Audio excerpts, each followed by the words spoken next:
The second part of this programme focuses on the American West module of the GCSE history syllabus.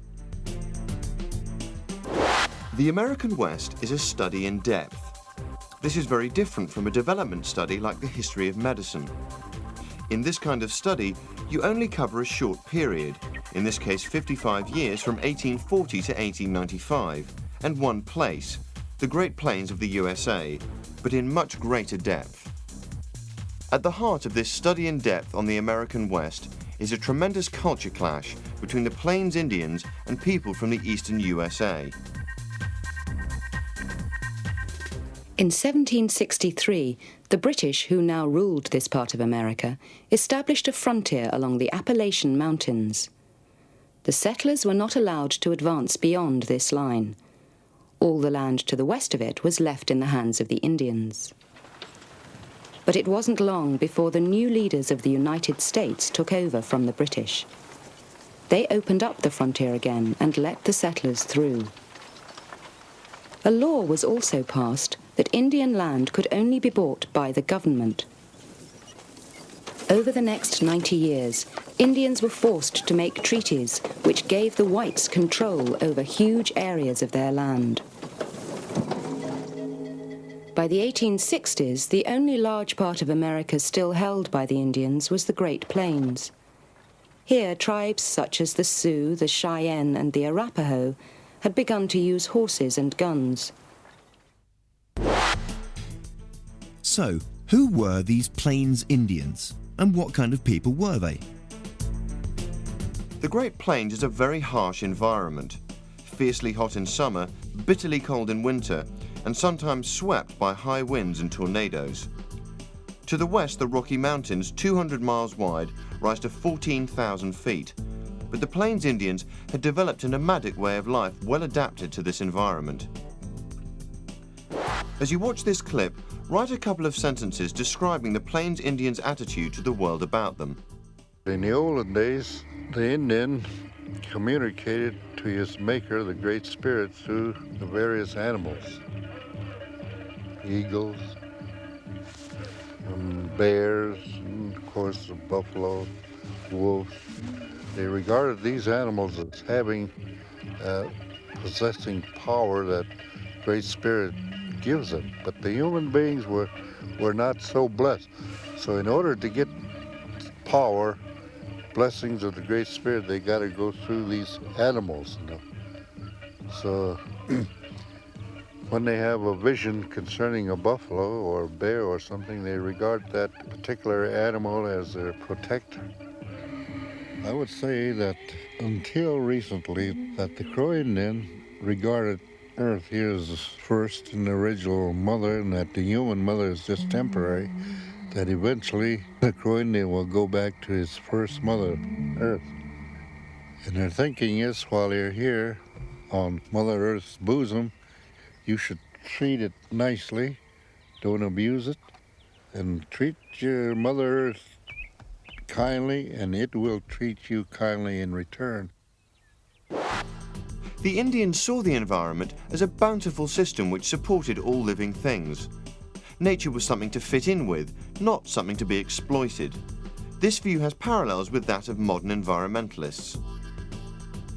By far the most important item in the Indians' environment was the huge herds of American bison or buffalo.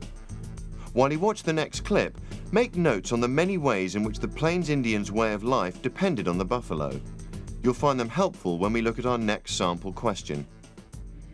The plains were dominated by two species which together formed a culture that endured for centuries. One was man. This is a Pawnee warrior, buffalo bull, his face painted with the sign of the buffalo, his fellow creatures of the plain.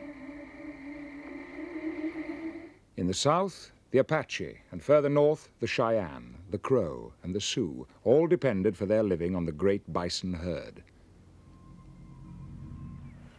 Color sketches made by George Catlin in the 1830s are snapshots of that time. The lancers were 10 to 14 feet long. The more efficient bowmen carried up to 50 arrows, fired from a short bow. Indian methods are studied by Gary Johnson, who has Crow ancestors. Most Indians got their meat with a little bow like this one, and the bow itself is made from parts of the animal. The basis of the bow is wood. In this case, it's ash, a local hardwood. But the strength of the bow comes from a layer of sinew that's glued onto the back of the bow. And in this case, which is a little bit exceptional, the entire bow is encased in intestine to further waterproof it. Even the bowstring is made from twisted sinew. Village life depended on the bison in more peaceful ways.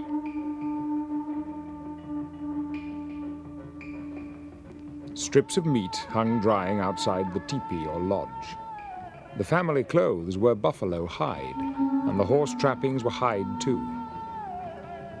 This crow lodge is made of 25 buffalo skins sewn with sinew by the women. Lodges were rapidly stripped and reassembled as the tribe followed the herds. The most important nations of the Indians were the Sioux, the Comanche, the Crow, the Cheyenne, and the Apache. These nomadic nations were split into tribes. Individuals lived in a band made up of several extended families, which numbered between 100 and 500 members. Each band had a chief who was advised by a council of elders, but decisions were agreed by all the men of the tribe. By the 1860s, sporadic conflicts between the Indians and settlers from the east were escalating into an almost permanent state of war. The Plains tribes were fighting to preserve their land, their way of life, and their buffalo. While you watch the clip, ask yourself, what was the most important weapon the Easterners used to defeat the Indians? The wagon trains crossing the area on the way to California disrupted the vast herds of buffalo and made it more and more difficult for the Indians to hunt. Driven close to starvation, the Plains tribes started to fight back. For almost the first time, the United States found itself in a prolonged war with the Indians. From now on, the white population of America would always remember the Indian as the bloodthirsty savage. The army had failed to defeat the Plains tribes, and so the US government tried something else, something less expensive. The government told white hunters to go out and destroy the Indians' main food supply, the buffalo.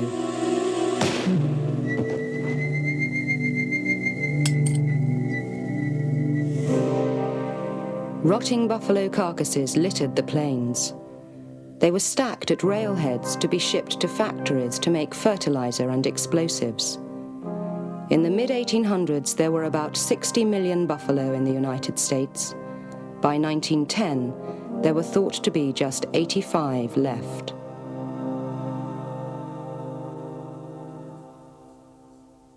In killing the buffalo, the whites had destroyed the Indians' whole way of life. Hopefully you noticed that destroying the buffalo was a kind of economic warfare against the Native Americans. It took away their means of life. Coming up is a typical exam question about the Plains Indians. Refer back to the notes you made earlier about the way the Plains Indians' lives depended on the buffalo.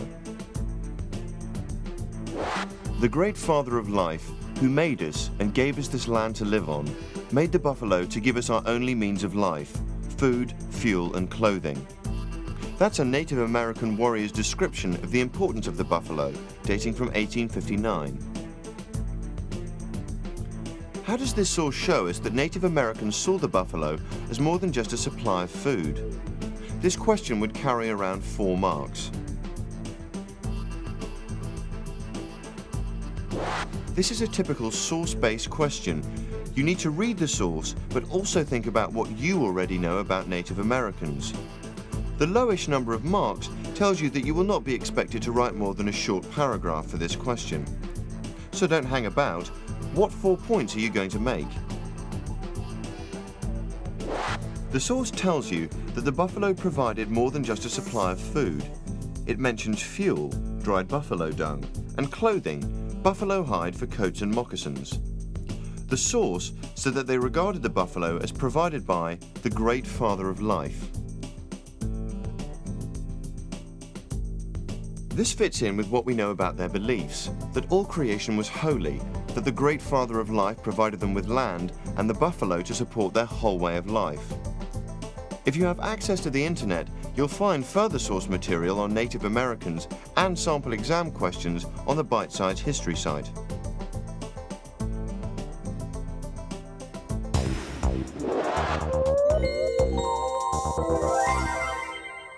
For history, try and remember the order of events rather than the dates. This will help you to not get mixed up. Also, if you think of pictures in your head of events, this will help you remember. That's the end of the section on the Plains Indians. The clash of cultures between Plains Indians and Easterners went back to the first contact between Native Americans and the first European settlers in the early 1600s. While you watch the next clip, jot down the main differences you notice between the settlers' attitude to land and that of the Native Americans. Europeans believed that they had come to a wilderness. They could not see that many native people had a highly successful way of life, based on careful use of the environment. The Indians roamed the countryside, hunting, harvesting wild foods, and sometimes growing crops. But because the Europeans couldn't see the kind of farms they were used to, they thought the Indians weren't using the land properly. They brought with them European farming methods and animals, and changed the New England of hunting and harvesting into one of organized farmland and fences. The Puritans were particularly keen on fences because they showed everybody that they owned the land. The first Easterners to travel in the West were fur trappers. Not all were white. James P. Beckworth, for example, was half black. They were not a threat to Native Americans and usually got on well enough with them. During the first 50 years of the 19th century, the United States expanded steadily westwards, buying, seizing or conquering land from France, Mexico and Britain. By 1848, the USA controlled all North America between Mexico and Canada. By the 1850s, Easterners were moving into the plains in much greater numbers, in great wagon trains to get to California and the West, to mine or to hunt buffalo. Before the railroads, all transport and communications across the huge distances of the American West was by horse, wagon train or stagecoach, and was difficult, dangerous and slow. The stagecoach from California to St. Louis took 25 days. In the 1860s, the telegraph came, enabling messages to get from coast to coast in a single day. Then, the government provided a subsidy to 2 railroad companies to build a line across the West.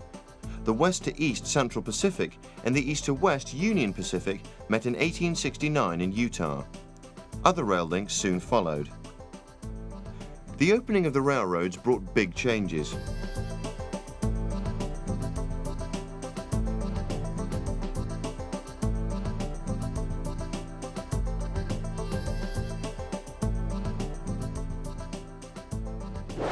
It kick-started the cattle business in the plains, as there was now a way of transporting beef to markets in the east. It encouraged the settlement of homesteaders who began to farm the plains. The railroads helped cities to grow, and the USA to become a united, rich, industrial nation. And in the process, they also severely disrupted the lives of the nomadic Plains Indians and the buffalo on which they depended.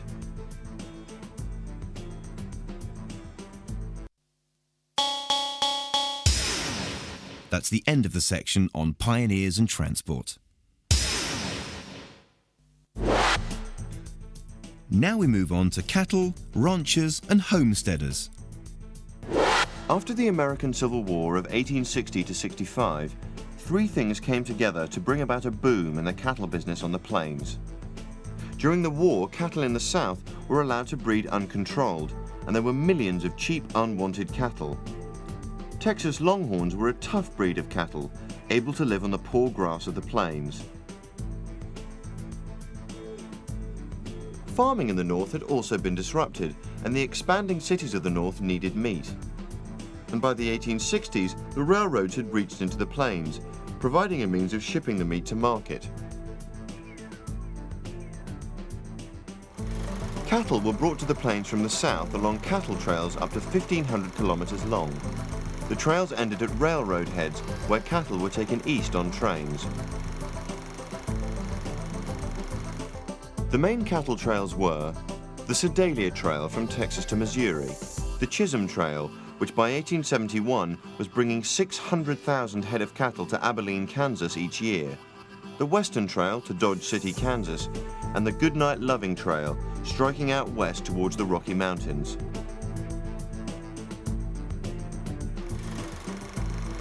This is a clip from footage filmed early this century. It is in fact one of the earliest documentaries. Cattle driving was hard, skilled work. Up to 20 cowboys looked after a herd, spending most of the day in the saddle and sleeping in the open. They had to contend with stampedes, bad weather, dust storms, and attacks from rustlers, Native Americans, and homesteaders. Most early cowboys were from Texas. They included black Americans and many Mexicans. By the 1870s, cattle ranches were being opened up all over the Great Plains. After all, why trail cattle from Texas when they could be farmed on ranches near the railheads? There were three main reasons why ranching was made possible. More railroads were being built. New, hardier breeds of cattle were able to withstand the harsh winters on the plains.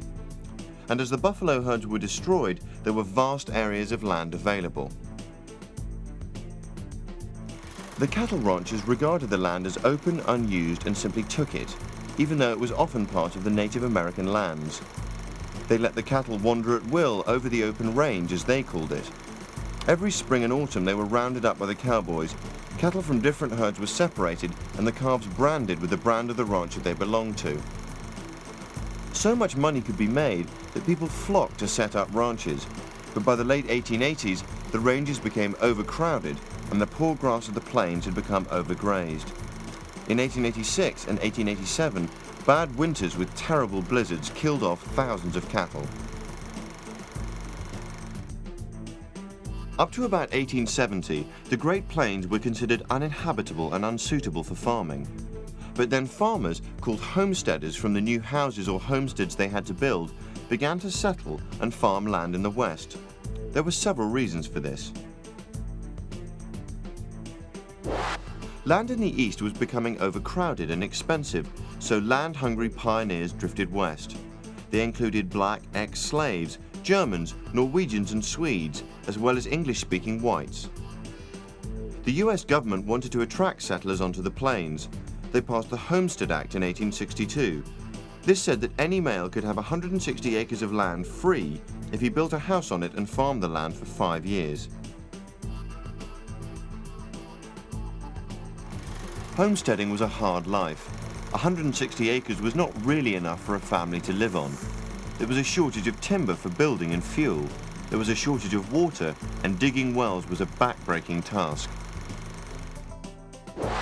To help homesteaders, the government passed the Timber Culture Act in 1873, allowing farmers another 160 acres if a quarter of it was planted with trees. Machinery to drill deep wells and wind pumps to pump the water out of them began to solve the water problem.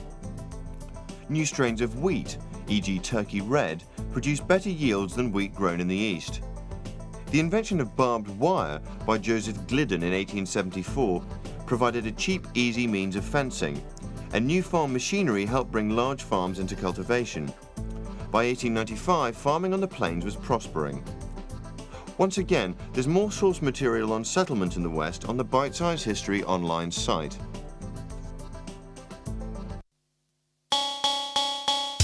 That's the end of the section on cattle, ranchers and homesteaders. Now we move on to the defeat of the Indians. In 1834, the US government, believing that the West was a useless desert, had declared a permanent Indian frontier. This meant that at the time, they saw a limit to US expansion westwards. There was a frontier with Native Americans, with the Great Plains seen as one large reservation. But Easterners believed it was their manifest destiny to control the whole continent. By the 1840s, tension was rising as more and more Easterners moved into the plains, and the US government stepped in. For almost the first time, the United States found itself in a prolonged war with the Indians. The Indians would mutilate their victims because, according to Indian beliefs, the whites would then be reborn disabled in their next life. As stories of Indians killing whites spread, the whites lost patience. It was easy to forget that whites had been massacring Indians for generations.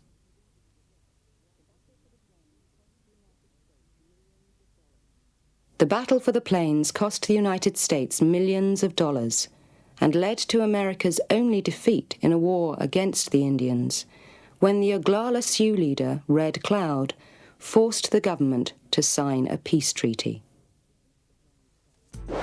A number of treaties were signed in an attempt to prevent further conflict. In 1851, the Treaty of Fort Laramie handed over certain areas near the migrant trails to Easterners. In return, the Native Americans were guaranteed large but separate tribal reservations. In the 1867 Treaty of Medicine Lodge Creek, most Native Americans, apart from the Sioux, were forced to agree to settle in a number of smaller, scattered reservations. In 1868, after a revolt by the Sioux under Chief Red Cloud, the new Fort Laramie Treaty guaranteed a large area of land to the Sioux, including the sacred Black Hills. Ultimately, however, the treaties did nothing to stop a war to the finish. In 1864, a colonel of militia, John Chivington, massacred Black Kettle's tribe of over 100 men, women, and children. Chivington was not a soldier, but the soldiers paid a terrible price for his butchery. The slaughter continued on all sides. After a bloody revolt, the warlike Sioux were imprisoned in their lodges. Their leaders were hanged. The Sioux held this territory sacred and believed it was theirs forever by treaty with the United States. But the Black Hills were not sacred to the government. They could be valuable. George Armstrong Custer went to the Black Hills to investigate rumors of gold. His expedition was given all the publicity that he craved. In that year of economic slump, 1873, the camp followers were close behind, still seeking their fortunes. The hunters followed the prospectors into Sioux territory. There were still herds in the Missouri Valley for them to hunt. A man named after the buffalo saw a vision. Sitting Bull dreamed that his people would destroy the invading whites. He fasted and prayed, cut flesh from his body, and offered it in sacrifice for victory. George Armstrong Custer paraded his 7th Cavalry and rode out to subdue the Indians. The Sioux nations and the Cheyenne camped together in Montana territory. Several thousand warriors dreamed Sitting Bull's dream. The confrontation between two cultures took place in June 1876 in the valley of the Little Bighorn River. The war parties camped across the river, swept over this ford, and overwhelmed the soldiers, who were sacrificed to Custer's arrogant incompetence.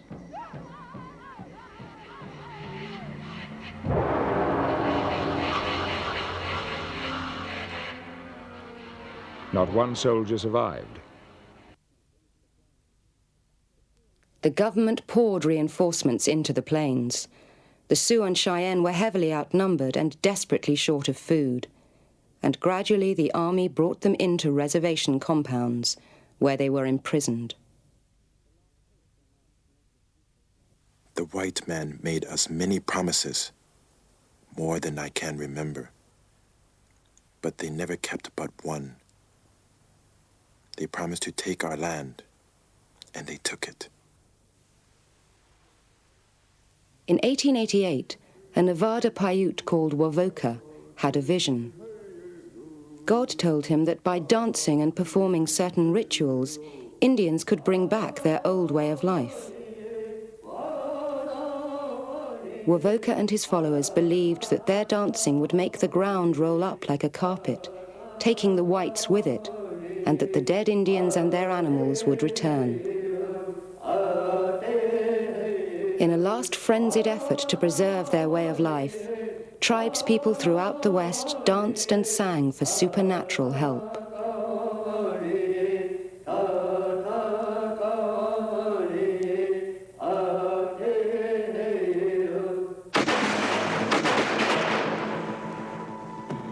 The help they danced and sang for never came. In December 1890, soldiers opened fire on a group of unarmed Sioux at Wounded Knee, South Dakota. More than 300 men, women, and children were killed.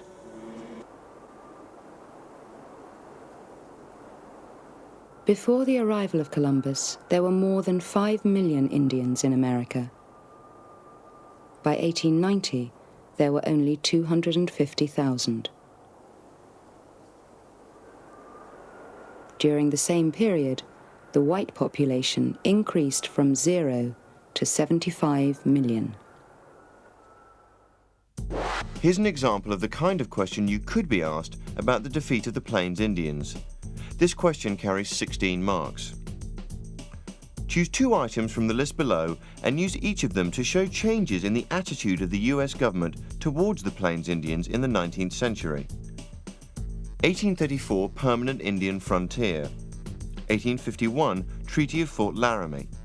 1867 Treaty of Medicine Lodge Creek. 1876 Battle of Little Bighorn. Now, stop the tape and have a go yourself. Don't get too hung up on the details of the events themselves. Use them as markers for key changes in the Easterners' attitudes towards Native Americans.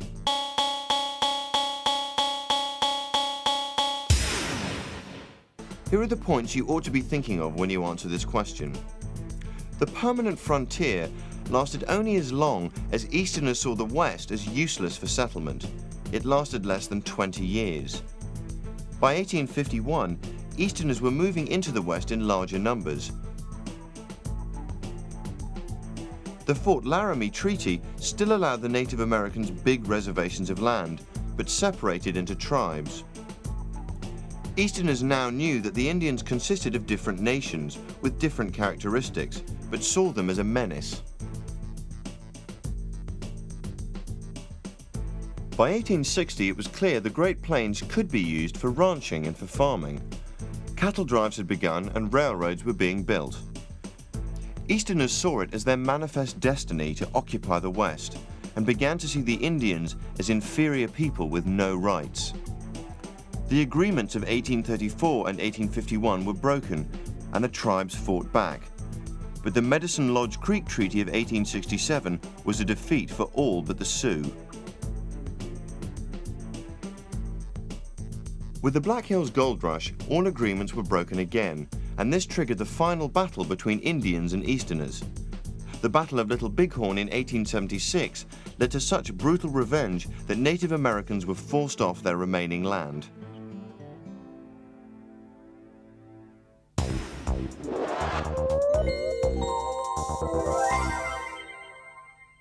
When I'm working on scripts, I like to use highlighter pens to pinpoint the important things to me, and that can also help with your revision. Whether you're learning for the history of medicine or the American West, I'm sure highlighting important phrases or timelines will help you learn them and remember them in the exams. Congratulations! You should now be much more confident about answering questions in your GCSE history exam on both medicine through time and the American West. This program should also have given you some practice in key skills you need for the exam, in how to write about history, in looking for patterns in the broad sweep of history, and in understanding and organising the historical facts you know.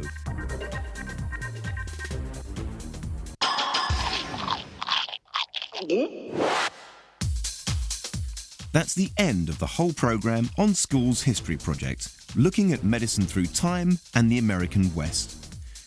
The other 2 programmes are Modern World History and Modern British History. Don't forget, you can find more information in the GCSE bite-sized books and on the website at www.gcse.ac.uk. www.bbc.co.uk/revision.